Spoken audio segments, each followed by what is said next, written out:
incendie de l'été, c'est dans le département de l'Aude. Une femme est décédée dans son habitation à Saint-Laurent-de-la-Cabrerisse, victime qui a refusé de se faire évacuer.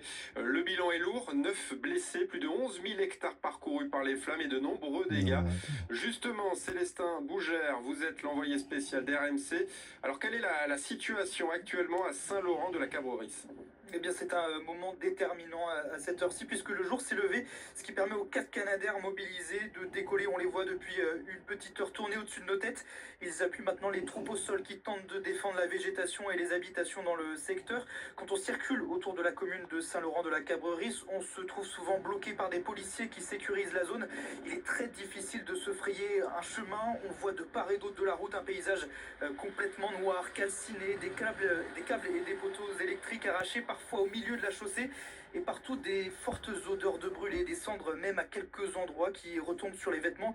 Et puis au fur et à mesure qu'on avance, on découvre les flammes dans des dizaines de foyers différents, au flanc des collines, dans les vignes, des flammes menaçantes à quelques centaines de mètres des habitations qui laissent échapper une fumée noire dans le ciel qui se propage dans les communes alentours avec ce vent qui devient de plus en plus fort au fil des minutes. Célestin Bougère, envoyé spécial d'RMC, des moyens aériens donc viennent épauler ce matin les 1800 pompiers déjà mobilisés. 4 Canadair, 2 Dash et un hélicoptère bombardier ont repris leur rotation.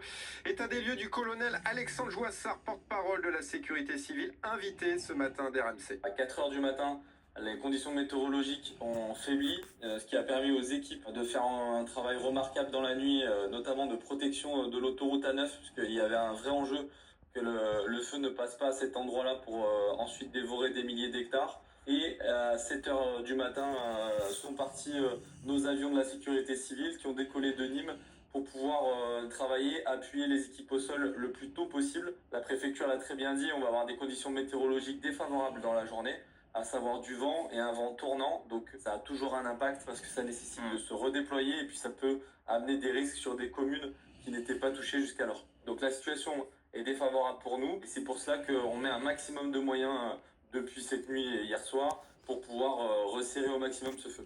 Le feu est donc incontrôlable en raison des mauvaises conditions météo. Ça ne devrait pas s'arranger dans les prochaines heures. Et justement, Estelle Gass, à quoi doit-on s'attendre aujourd'hui ? Eh bien, le vent va rester assez fort. Des rafales de vent vont atteindre les 50-60 km/h.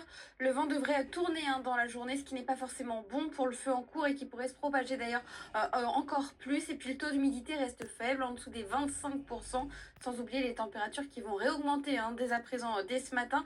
On attend jusqu'à 32 degrés à l'ombre, donc jusqu'à 36-37 degrés au soleil. L'Aude devrait repasser par contre en vigilance jaune dès demain. Estelle Gass, cette nouvelle alerte aujourd'hui et demain au Baïn en Gironde, le préfet de la Nouvelle